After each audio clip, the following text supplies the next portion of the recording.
Welcome to Bear Archery's Hunting 101 podcast, where hunters new and old come to learn and find inspiration from stories of hunts gone by. Everyone is welcome to enjoy the outdoor way of life, and there is no better time to start than right now. So let's head into the great outdoors with your host, Dylan Ray.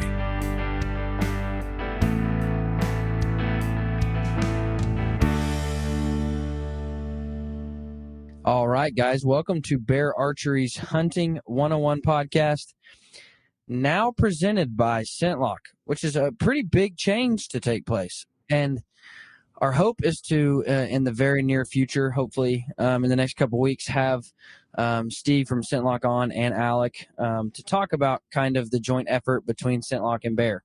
But we do have the pleasure, and Alec, you've never been on the podcast before, so I grew a little bitter against you. But we've got Alec Wyman, marketing director from Bear Archery, on with us today. How are you, Alec? I'm doing well. Excited to be here. Excited we could finally make it work. Yeah, we have it's funny, man, because, you know, we're constantly in conversation and you know, it's been one of those things where I've wanted to have you on for a long time. And you know, we've even been in person on hunts before and just, we've never had the opportunity to sit down and do a podcast. So I'm excited, man. Yeah, no, I think I'm excited to see what comes out of this. Just all the stories and things that have happened in the last year. Speaking of stories, we've got also on the phone, or not on the phone, he's with me in person. We've got Mr. Gabe Ledbetter, who's been on the show a couple times before. Gabe, how are you, man? I'm good, man. Glad to be here. It's early morning. Gabe's only on his 7th cup of coffee, so he might not be in it yet. And I'm out going into this podcast, so that's not good. Yeah. We might have to take a break real quick. A coffee session. Yeah. No, he said, Alec, you said, hey, you think you're going to have time to make another cup of coffee for this? And I said, probably. And then we ran into a situation where I couldn't find the cables I needed. And so I was running around frantically and didn't have time to make him coffee. So now he's mad at me. Hey, just going to throw this out there real quick for you that don't know. Dylan can make an absolute bomb cup of coffee. I'm really impressed. So just add that to your notes of can-dos for Dylan. He can make a really good cup of coffee. You know, hey, it's one of my there's not many things I'm good at, but that's one of them. What do you call that thing? An AeroPress? AeroPress, which is the finest, like, backcountry or camping or throw it in your pack coffee system the world's ever known. Phenomenal cup of coffee. It's incredibly light. It makes a phenomenal cup of coffee, and it can hold your coffee grounds while you're in the, like. This is not even a commercial for AeroPress, is it? Yeah, no, not at all. But it just makes really good coffee. Alec, real quick before we dive in, give us a quick introduction to yourself, how long you've been at Bear, how you kind of got there, and yeah. Yeah, absolutely. So I've been here for just over a year. Originally grew up in the Midwest and grew up shooting bears for quite some time. Come from a family very involved in the outdoors. So hunting's always been one of my big passions. And my background is in marketing. Graduated from Western Michigan University, go Broncos, and was down in Houston for 4 years, managing a sales and marketing team in the automotive industry, and wanted to get back to the Midwest, and the opportunity presented itself and did not hesitate to jump on the opportunity. And it's been a wild ride.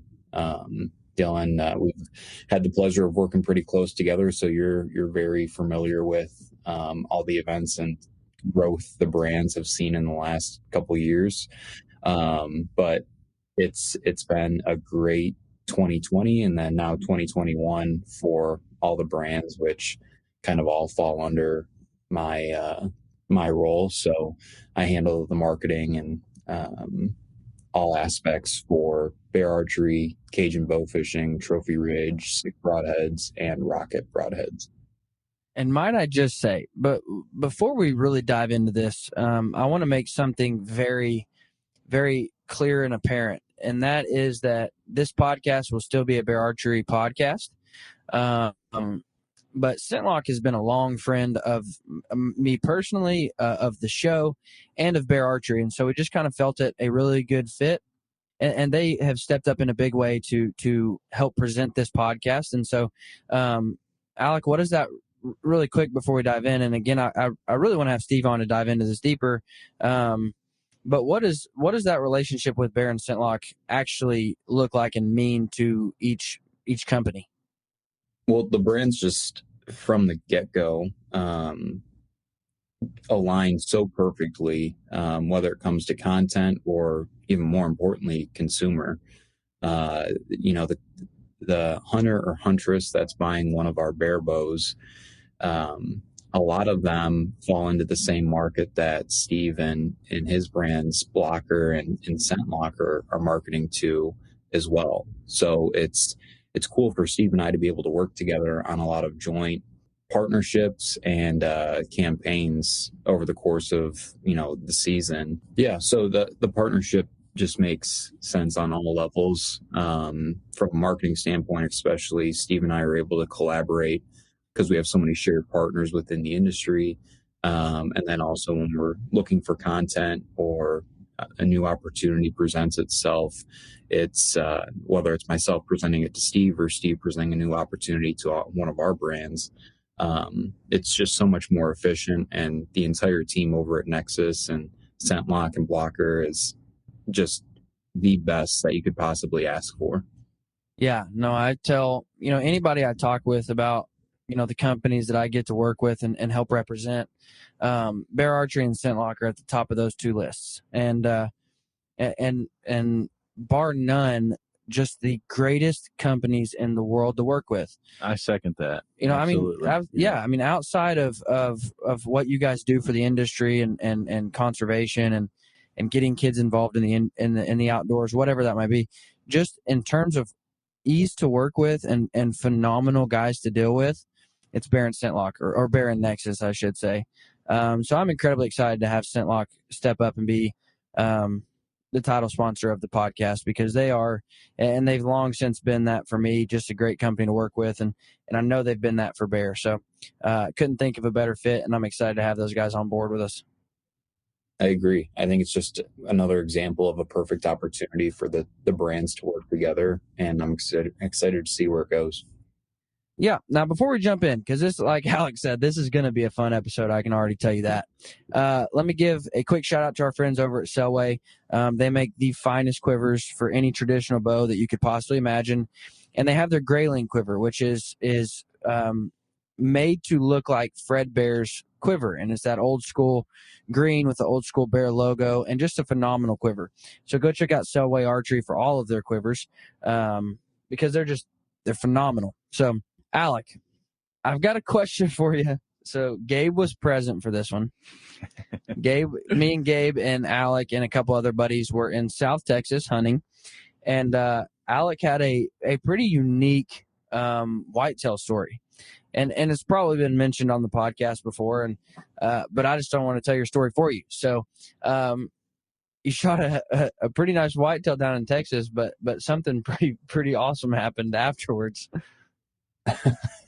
So we're going to start there. So just diving right into that story.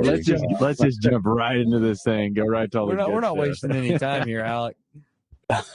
So for those that haven't heard the story before, we were down in Texas in, I don't know, what was it, the second week of January this year. So basically the last week of Texas bow season or whitetail season. And I think it was the last day or second to last day. And, we hadn't been having a lot of luck all week. We had tagged out on a couple javelinas and hogs, but weren't having a lot of luck with whitetail. And I was sitting and was watching this buck for a couple days, and finally had the opportunity to take a shot. And because it was so late in the season, the deer was so close to shedding its antlers that when I shot and it took off, it dropped both antlers, like clean dropped them. So when we walk up to it, it's kind of like, oh, there's a shed there. And we didn't at first put it together until it was like, that's a fresh shed and looks exactly like the buck that I just shot.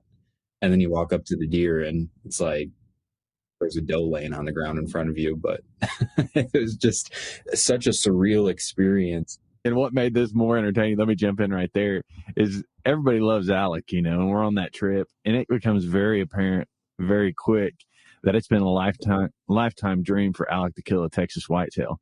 And we're trying hard to make that happen. And then it finally does, and the horns fall off. So we're just all kind of like, oh, really? It's got to happen that way? You know, he finally lives this dream out, and then he can't even walk up on the buck with the horns on it. He has to trail the deer and find the horns as he's going along. Hey, it made for an exciting and eventful trip, and the laughs, I just thinking about it makes my stomach hurt from how hard we were laughing. But I still have both of those sheds sitting on my coffee table at home. So every time I look at them, it's just a trip down memory lane. That's awesome. We need to get one of them European mount kits to where you just screw the horns onto the fake skull. That'd be perfect. So speaking of European mounts, have you ever tried this, Gabe or Alec, either one of you, burying your skulls? Because I just got done, shot a whitetail probably in November, and I just buried it right then and there. Didn't have to do any kind of skinning, didn't take anything. I buried the whole head. And I pulled it out, I guess, end of last week, and it's just bare bone. Like, I just had to power wash it off, and I'm going to bleach it, and it's going to be ready for the wall. I didn't have to do anything to it. Now, I'm not saying it's the best method. I didn't say it's going to turn out the best skull. Obviously, if you flesh out that skull right then and there, and you boil it and bleach it right then, you're going to get a cleaner skull. It's going to be whiter. I didn't say this is the best method, certainly not the quickest method, but it is the least amount of work you could ever do on a European mount. Literally dug a little hole, buried it, put a tote over it so no animals got it, and I dug it up 5 months, 6 months later, and it's clean. I have tried that. The problem was I was a little kid, and it was one of the first deer I'd ever killed, so I couldn't keep myself from digging it up.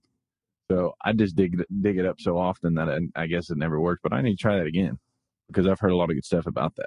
Worked flawlessly. Now, your brother, because I was talking to your brother about it, and he's like, just let me give you some advice. Wrap it in a towel first. And I'm like, why? He's like, because that's going to keep the dirt off of it.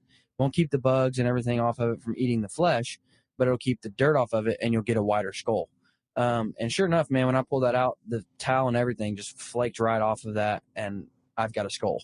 It was really cool. That is cool. Power washed it. Now I'm going to bleach it. It's ready for the wall. Again, not the best method. But if you're looking for an easy method, that's the way to go. Because you don't have to, and the least amount of nastiness involved. Because you don't have to boil a skull and stink up your entire neighborhood. And have you ever known somebody that's boiled the skull inside their house? I've heard about it. Those people, might I say, are a little bit. Those people are lacking in common sense. I'm telling you. Because I don't know how you get that. I can't get the stench out of my neighborhood, much less my house. I remember one time I made the mistake. I was a young married guy. Oh, this is going to be good. And I just grabbed any old pot from the kitchen and went out and boiled a skull. Yeah. And, dude, old mama came out that door, and she said, that's my best pot. That's my Betty Crocker Deluxe. Like, well, I mean, I can clean it out and give it back to you. And she didn't want that pot back. Pioneer woman wasn't around back then. Right. Okay. Alec, you got any hunting plans for this fall? You know, at the moment, I've just, I'll spend a lot of time here in the Midwest, bouncing between Michigan, Ohio, and Indiana. Hoping to make it back down to Texas again at some point this year, because that was just a blast last year. Definitely need to get that moving if this group can get our kind of shit together and come up with a plan on where to hunt down there. But other than that, I've just been so busy this summer that I'm really kind of taking this fall to regroup. We've got our launch here in a couple months. So that's taking up a lot of my time, but you know, any opportunity that presents itself, definitely interested in, but I plan on spending most of my hunting time up here in the Midwest. Which hopefully by some graces, we can find all of ourselves back in Texas again on another group hunt, because that was an absolute blast. I'm telling you. And Alec, man, anybody ever been in camp? Ask yourself this question right now. Been in camp with a guy, and everybody has, but everybody's out shooting bows, and then there's that one guy that never pulls out his bow, never shoots. That's Alec. But listen, I'll tell you what, like, did he not drill that deer? Absolutely, he did. Like, dude, I'm telling you. He didn't need to shoot. He's like, No. you guys need to go out there and practice. I'm ready. But that guy never shot an arrow, man. Just goes out there and just 12 rings the thing. But Alec's that guy for you guys listening to this podcast. That's him. In my defense, the weeks leading up to that month, I was so excited that, I mean, every single week, we're fortunate to have ranges here at the office. So every single day I was shooting twice a day, morning, afternoon. So, so it finally I would just comes say that I out. put in my work before. He didn't tell us that. No, guys, I'm ready. I got this. Gabe, what do you got planned this fall? Man, I'll tell you what, it's coming. It'll be right around the corner. We're sitting around here in August, and it'll be September before you know it. Heading out west, man, going to chase some elk. And as you can imagine, I'm beyond excited about that. That's always my first hunt back after the summer break, man. And I'm so pumped about it. Just praying and asking God that everything works out good now, because just trying to go in it prepared every way possible. Didn't COVID cancel your last elk hunt? So there was a scare there for a little bit we talked about, because Colorado, there was a lot of talk going around about that they weren't going to allow any out-of-state hunters. That actually ended up not happening, thank goodness. And we had some good hunts out there. So that did not happen, and as of right now, it's not going to affect anything either. So we're just going full force with it. Speaking of fall plans, I'm starting off my fall in Missouri with you. That's right. And that's going to be a blast. Too bad Alec can't make it down, huh? Man, I wish I could. I still need to get out there and check out Gabe's place, but you know how the fall is for us. I mean, I'm up to my eyeballs. The entire team over here is up to our eyeballs and getting ready for this new launch. And I hate to break it to you, but I think that hunt takes place like the week before your launch. So he's like, okay, reroute. So I don't think it's possible. You think I should send him that picture that I sent you? Which one did The you trail send? cam picture. I said, will this spot be okay? Yeah. I was sitting there, and Alec, I don't remember what I was doing, but I get a text from Gabe, and it said, will this spot be all right? And the picture hadn't come through yet. So I'm like, texted the wrong person, or, Gabe's just, being dumb. I didn't know. And then comes through a trail cam picture of like 12 deer, 14 deer, and like 7 are bucks. And I'm like, yeah, you can put me there. I'm fine with that. Yeah. And they're like same time every day. Yeah. I mean, like patterned out. Just keep rubbing it in, guys. I thank you. I mean, you have the invite. The invite's there. It's priorities, and as much as I wish I could be there, I'm excited for this launch. And Dylan, you've kind of already gotten a peek behind the curtain, so it's going to be a good year for the brands, and I'm just excited for it to get here. Man, I'm excited because I've long since heard that, and really, Chris Perino has been the one that has said it many times, but he's constantly been raging about the Kodiak 59 being one of the greatest hunting bows ever. I've never came across it in a place where I could shoot it. I've always thought it was the most beautiful bows that Bear's ever made, but I finally got to shoot it, and that thing is a fun bow to shoot. Everybody picks that bow up and is just so surprised at how light it is compared to some of the other recurves and longbows that we make, but it is a looker, but it's also a tack driver. Everybody that you ever talk to that has shot or shoots a 59 Repro will just rave about how good the bow feels in your hand and how good it delivers. Yeah, it was a fun bow to shoot. I'll tell you that. And I was a little mad because at the Pope and Young convention, I'm shooting the Mag Riser currently, and I stinking love that bow.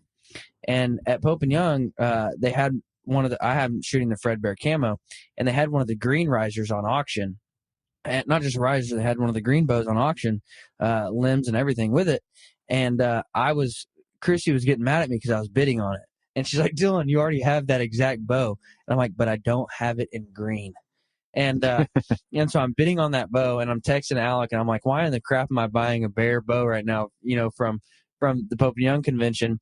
And I was the highest bid, and literally with like 2 minutes left in the auction, we were getting set up for our closing ceremonies. And so our events coordinator yelled at me. She's like, Don, I need you up here. And I'm like, okay. So I ran out of the auction room, and like within seconds of me leaving, they had to have went in and hired to bid over me because I lost it. But I was so stinking mad. Yeah. I almost got it though. That moss cool. green color was one of the original colors. I didn't think I was going to like it. Seeing it on paper, I didn't think I was going to like it.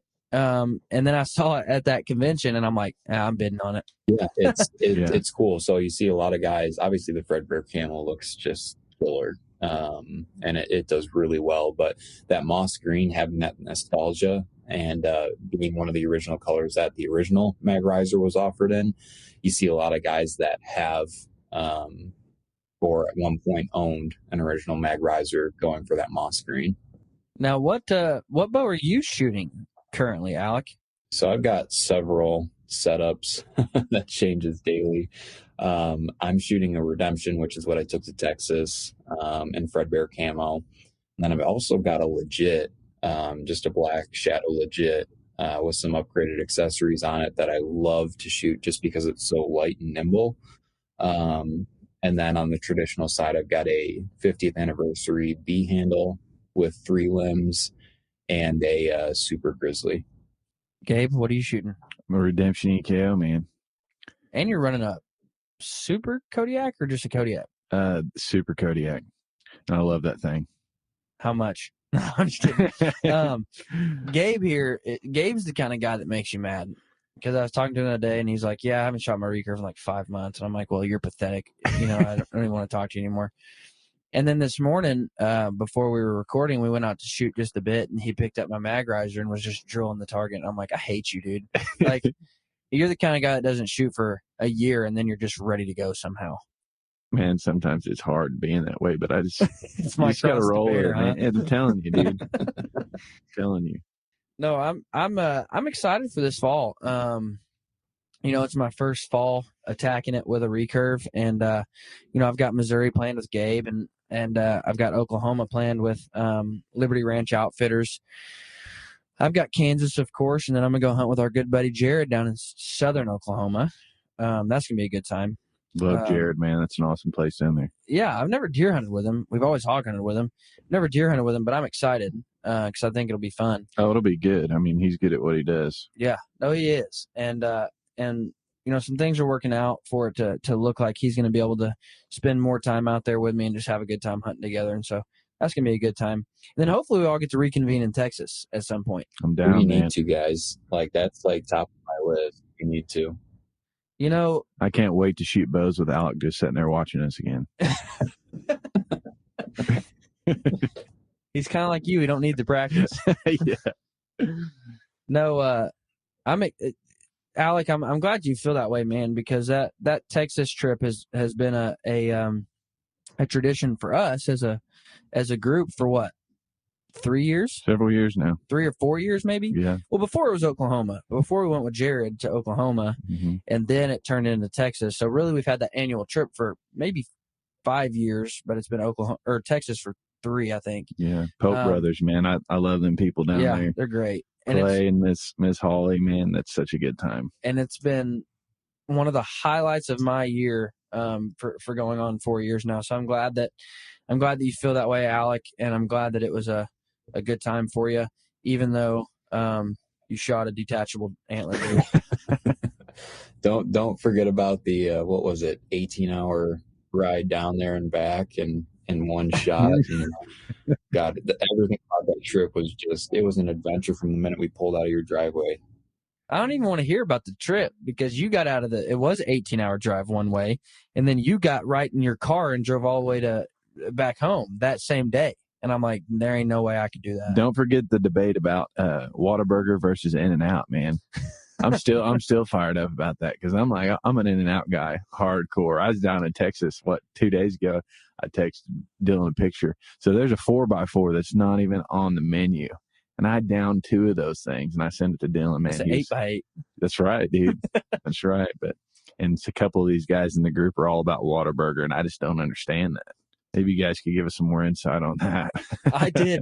I ended up, so I kind of had to be the voice of reason because I love them both. Whataburger's good too. So we pulled into Whataburger, and I got a meal, and then we pulled into In-N-Out 2 hours later, and I got a meal, and I was pretty full after. Yeah. I felt sick as a dog. No, but that's always the best time. You're always getting some of the greatest debates on deer camp trips. I'm telling you, man. So what can you tell us, Alec, about, and not necessarily products coming out, but what does the next year for Bear look like in terms of, Total Archery Challenges? You guys played a huge role in Total Archery Challenge this summer. So going in the next year, what does the next year for Bear Archery look like? It's just going to be, 2020 was a huge year of growth for us. 2021 has been an even bigger year of growth for us. So we're really just going to keep the momentum moving, and all the feedback that we get, whether it be from events like Total Archery Challenge or social media, listeners of the podcast, everything that people want to voice about any of our brands. So whether it be Trophy Ridge or Bear, all that goes to our product development team. And I think that with our launch this year, people are going to be very happy to see some common requests answered across both bows and accessories. That means they're coming out with a bow that I can shoot. That's what I requested. I'm like, will you come out with a bow that I can shoot decently? It's funny that you say that, because there's a bow that we're coming out with that hands down I know is going to be the bow you're going to be shooting next year. And I say that with utmost confidence, without you even knowing exactly the specs of that bow or, how it looks and feels, but it's right up your alley. Will I be shooting it too, Alec? Tell me something, man. I don't know if we have anything for you. Tell me something good. Oh, gosh. We'll get you. Welcome. He's still sore about the In-N-Out Whataburger debate. Alex says, you're still Team Whataburger. I don't want to hear you say, or you're still Team In-N-Out. Yeah, don't say, yeah. You brought that back up in his mind, dude. He had finally put that under the rug, and you brought it back up. I'm biting my tongue so hard right now. Hey, I will tell you this, though. Shout out to In-N-Out. I'm a fan of In-N-Out. We had it in Reno, and it sucked. Like, it was one of the worst fast food burgers I've ever had. See, I think In-N-Out's, it's only good if you have it in California or Texas. And I will say this, Whataburger is more of a Texas thing. You hear this debate in Texas, Whataburger versus In-N-Out. And a true Texan will tell you, hey, Whataburger all the way. Don't try to California my Texas. So I'll say that. That's why Alec likes Whataburger. That's right. I'll give you that, Alec. Then I dream about Whataburger sometimes, and I haven't been able to find anything up here in the Midwest that's even remotely close.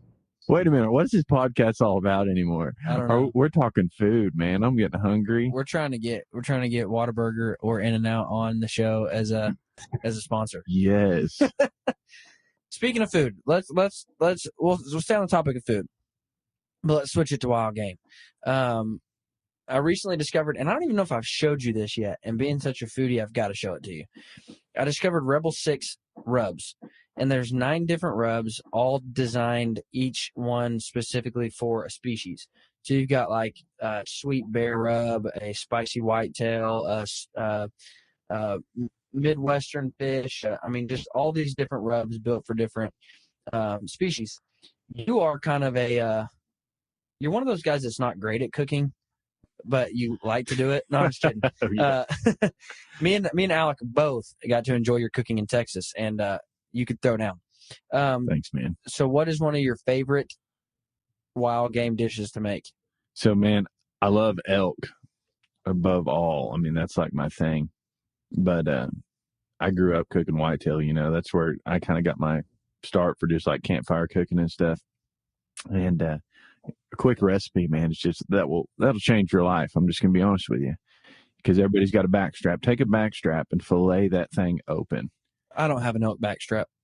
No. Did I say elk? Take a deer backstrap. Okay. Because everybody's got that. And this is just so good. And butterfly it right down the middle to where you can just lay it open. Are you getting the picture? All right. So you're just going to chop up some pineapples, bell peppers, onions, anything like that, and throw it right in the middle of that. You're going to just drizzle it with olive oil. You feeling that? You boys with me? Whatever you say. So you're bringing that making to for lunch Texas today. again? All right. Be prepared. Sounds good. Absolutely. So you're going to drizzle that with olive oil, okay? And salt and pepper it. That's all you need. Set it on tinfoil. Pour some more olive oil all over the tinfoil. Take some bacon. Close that thing up. All of that pineapple, bell peppers, everything on the inside. Close it up. Wrap it in bacon. Then completely seal it in the tinfoil. Put it in the oven at 350 degrees for an hour and a half. You guys will be singing the praises of Jesus. I'm telling you. Dylan, I'm telling you. You talk about good.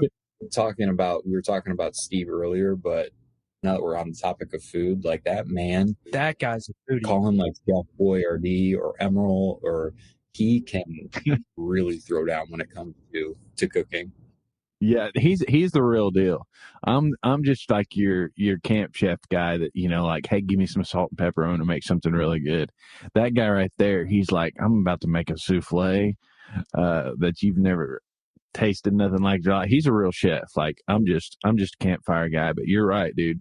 That's Steve, man. He's the real deal. So here's our plan. We're still keeping Texas. We need it because your lodge has a phenomenal kitchen. Yeah. We need to have Steve and Alec down to the lodge on some kind of hunt. Mm-hmm. Steve can stay in the kitchen while we go out and hunt and just throw down some miraculousness, and we'll come back and eat. I like how we're just volunteering. Yeah, Steve. Yeah, just stay in the kitchen, bro. No, but that sounds like a plan. Of course, Steve can hunt. We want to let Steve hunt. Absolutely. But I wouldn't mind letting him throw down in the kitchen either. I'm telling you. So, Alec, you say, I've talked to this topic has come up on the podcast several times because it's just such an incredibly sexy truck, if I can use that word. Such an incredibly sexy truck. How did that giveaway for that truck end out, or is it still going? Is it over? So it's still going. Because if you haven't seen it, Bear Archery did the Total Archery truck giveaway on the baddest truck I've ever seen. It's unreal, dude. It's literally unreal. I would sell 1.5 of my children for that truck. Like, you cannot say that Bear Archery does not love their people and their clientele for them to invest in a truck like that, because that thing is insane. Yeah, I'm trying to get Alec to send it to me, but he won't. How'd that turn out? Oh, it's been awesome, and probably one of the coolest campaigns that the brands have run. But it's a 2021 Chevy Silverado LT Trail Boss, and then it's completely decked out with just all of your adventure gear, and it's wrapped completely in Fredbear camo. So it's we've got one more event this upcoming weekend in Vermont, and then they will draw a winner, and one lucky person will drive away with not only the truck but all the adventure accessories too. So you've got things like Firestone tires, Anthem off-road wheels, a sick Lightner design bed rack, a tent that goes on top of that bed rack from Free Spirit Recreation, an automatic tonneau cover from Retrax. So, I mean, they didn't miss a single thing when we were going through the design process with the Total Archery Challenge team. We went all in, and it stops everybody in their tracks when they see it. Can you imagine being the guy that wins that truck? Oh, Lord. Just literally showing up there and then driving away in that truck. We need to have that dude on the podcast. Whoever wins it, we need to have him on here. Be like, dude, what was it like? I've got a question that I've been curious to know, Alec. What's that? How many miles does that truck have on it? Because it's a brand new truck, but you guys have had to drive it around to every Total Archery Challenge in America. So it's got to have upwards of what? I mean... So it's not as bad as you would think. Last weekend when we were out in Utah, I asked the team at Total Archery Challenge, since they're the ones that have been taking it from event to event, and I think it's got about 10,000 on it right now. And then after they go out to Vermont, I'd say it's probably going to end up between 10 and 15,000 when the person takes delivery of it. Now, listen, I don't need a 2021, I'm just going to send you my 2008 to deck out like that. He's going to send it back with a Bear Archery decal on it. Yeah, no kidding. He's going to put a Bear Archery sticker in the bottom corner of the windshield and ship it back. Speaking of Fredbear camo, let me throw in our friends over at Boning. They make everything you need to build your own arrows, but beyond that, they make some incredible Fredbear branded products, including the Fredbear camo wraps, which is what's on my arrows right now. They look awesome. Just don't shoot them into the ground because you'll never find them. That's the only bad part about camo wraps. But they look incredible, and they make. Here's what I don't know if I've told you this, Gabe. They make a Fredbear flannel wrap, and that's actually a picture pulled from Fredbear's actual flannel shirt. They didn't just like recreate some red and white and black flannel. That is a image of Fredbear's flannel. That's cool. And so and I fletched up some of our friend Aaron Zeesh. I fletched up his arrows, and I did the Fredbear wrap with some white veins, and it was my favorite arrow I've ever built. That's it looked awesome, incredible. dude. Yeah. So go check out Boning. They also just came out with a really cool pocket quiver. Caught Gabe's attention first thing this morning when we walked out. Yeah. Really cool pocket quiver. So go check out Boning. Good friends of mine, good friends of Bear Archery, and some incredible Fredbear branded products.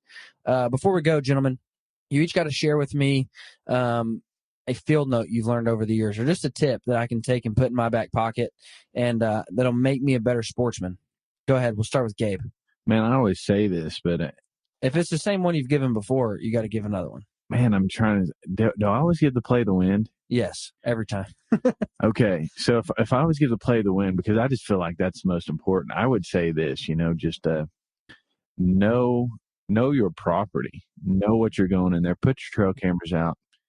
Don't just go in there blind and throw it up and start hunting. I mean, that's a good method. Yeah, it works every now and then, but if you can put in the work before, it's going to pay dividends in the long run. So I just say, put in the work, guys. Take the time. Get your families out there.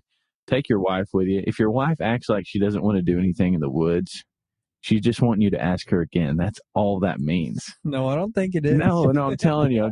You just got to push them and get them out there. Listen, I know. I just took a 3-week-old baby to Texas on a 3-day trip. Nobody does that kind of stuff, but I just keep pushing, I'm like, babe, we got this. So I took all my girls and my 3-week-old. We all just get in and go. Get your families out there, man. Push them to get out there. Have a good time. Put in the work and know your properties. Know your properties. I pushed recently. I was going to Reno for the Pope and Young convention, and I had already been gone for several Mountain Archery Fest events and church camp. And I'm like, Chrissy, listen, baby girl, I don't want to be away from you.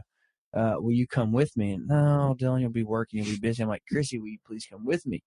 And so she came, and I was busy from 6 a.m. till about 1 a.m. every day. So I never saw her. She just sat in the hotel room the whole time. So Chrissy's actually my cousin. Let me jump in there. Dylan married my cousin. Just so I could be your cousin. I'm still mad about that. No, I'm just kidding. But I can kind of see where this is going already. So I'm laughing in my head. So go ahead. So she sat in the hotel room all day long, alone, never really saw me. I'd like come up to grab change a shirt or whatever for dinner or whatever. And so that's one thing I shouldn't have pushed for was for her to come to Reno. Every time you walked in the door, she probably said, Dylan, you're an idiot. Yeah, every time. No, she enjoyed it. She actually did. She got to meet some incredible people. It was crazy because literally at the Pope and Young convention, you're meeting idols. And so we literally walk in and I'm like, oh my gosh, Chrissy. I'm like, this is Tom Miranda. And I'm like, Chrissy, Chuck Adams. I'm like, Chrissy, meet Tom, meet Chrissy. And I introduced my wife to Tom Miranda and Jack Frost. And she probably had no idea. No, she had no idea. It's actually really funny. One guy that I'm kind of a fan of is Alan Bolin. He works with Field Ethos and he actually hosts Hoyt's podcast, but I'm just a fan of him. He's a cool guy. I follow him for a while, and we were hanging out one night after the show kind of winded down. We were sitting around just hanging out, laughing, having fun, and Chrissy says something that Chrissy would say. I'm not going to say anything. She said something dumb, and Alan just goes, Dylan, dude, your wife's awesome. I love her. And for like 3 days later, she was just like, Alan Bolin said I'm funny and that I'm awesome. I'm like, yeah, I did, Chris. Yeah, I did. But no, she got to meet Michael Waddell and Remy Warren and The legends, man. some legends, man. And of course, she had no idea who they were, so she walked off and went like Google them and but no, it was fun. Alec, what do you got for us for a field note, my friend? So I'm going to take it a different direction. I'd say good company. I mean, I think our trip to Texas is a testament of that. And then I know every year for deer camp in the Midwest with my family, we've got 8 to 10 people that come up, whether they're hunting or not. Like my aunt will join my uncle and my cousins will come up, but you can just learn a lot, and like the camaraderie and stories that come out in the woods at deer camp itself, you just can't beat it. And if you've got good company, it's hard to say where you guys will end up, but it makes the entire experience that much better. Yeah. If you've got good friends along the way, you don't have to kill anything. You're still gonna have a blast. That's the truth. Right That's there. just, I mean, we had so much stinking fun on that trip. And of course, we had fun. We had to put up with Grant. But us three had a good time, and we tolerated Grant. But no, it was a fantastic time, and we can say whatever we want to about Grant because he's not here. So That's right. Yeah. He can't kill us. Alec, what's funny, I don't even know that you ever heard this part of the hunt. But before the hunt ever even started, like before we ever left, it was supposed to be my dad and your dad. And we were supposed to go down with our dads and have a good time. Yep. Well, due to different reasons, both of our dads drop out. And so I texted Gabe, Grant, and Nate. We're leaving in like 24 hours. Do you want to come? And it was pretty late at night, so I wasn't surprised that I didn't hear back from them. And so I go to bed, and the next morning I get woken up to incredible banging on my door. I'm talking like somebody was trying to break in my house. And so I run to the door and like peek out the window, and it's Grant, and he's like wearing sweatpants and boots with his hunting jacket on and carrying a bow, like he's like he's ready to go. And I'm like, dude, what are you doing? And Elmer Fudd banging on your house. And he's like, I want to go to Texas. I'm like, okay, we don't leave till like midnight tonight. And he's like, oh, I thought I missed it. He's like, I thought I missed it. I woke up this morning and I was like, crap, I missed it. And so I got over here as quick as I could. And I'm like, yeah, I'm going back to bed, man. He's like, okay, well, count me in. I'll go. And I'm like, you idiot. So I knew when that happened, I'm like, this is going to be a fun hunt. Like, this is going to be It was a good time, man. It really was. It was a blast, an absolute blast. And Grant ended up shooting like 97 animals. And, it was a fun time. I'm telling you, nobody does it like Pope Brothers. Nobody. You shot one hog. Did you shoot anything else? Javelina. And that was another part of this hunt. Oh, let's see. Yeah. So we only had permission to hunt one javelina. Yes. We only had permission to shoot one javelina. Me, Grant, and Alec were on a stalk of a javelina. Yeah. And we were trying to get, like, we knew where they were going, and like we were stalking in, trying to cut them off, whatever. Don't bring that up, dude. I had no clue. And Grant just looks at Alec and says, never mind. Gabe got one. Let's pull out. I felt horrible, but I was by myself. I had no way of knowing. Alec, I promise, man, if I'd have known you were on the pursuit of a ginormous javelina, I would have just totally backed off of them right in front of me. You're really not getting a bull. Maybe not. There's a video I posted, I don't know how long ago, obviously a year ago probably, a video I posted, and me and Gabe were sitting in the blind, and we couldn't kill any more javelinas, but they would come in around our blind, and we wanted the deer to come in. Yeah. So me and Gabe were sitting there chunking rocks at javelinas, trying to get them to run off, and so you got to do that in Texas. Yeah, you absolutely do. Yeah, our guide actually said to bring a slingshot. Yeah, if you want to hunt deer, you got to get rid of javelinas. And I go to video Gabe, and I'm like, I want to video this so I can tell people why we're doing this, like so I can actually be informative on keeping the javelinas away in order for deer to come in. And he's like, all right, yeah. And so I get on the video, and he goes to throw, and he just hits the front of the blind right in front of him. And I'm like, well, couldn't have picked a better time to start filming than that. Oh, those are good times. Well, guys, thank you so much for tuning in. Gabe, thanks for waking up early. Alec, thanks for joining us this morning. I know it's an early morning podcast, but sure was nice to finally have you on, man. Yeah, no, I appreciate the invite. Glad we were able to make it work. And looking forward to doing it again sometime soon. Absolutely, guys. Thanks for listening. You guys have a good week.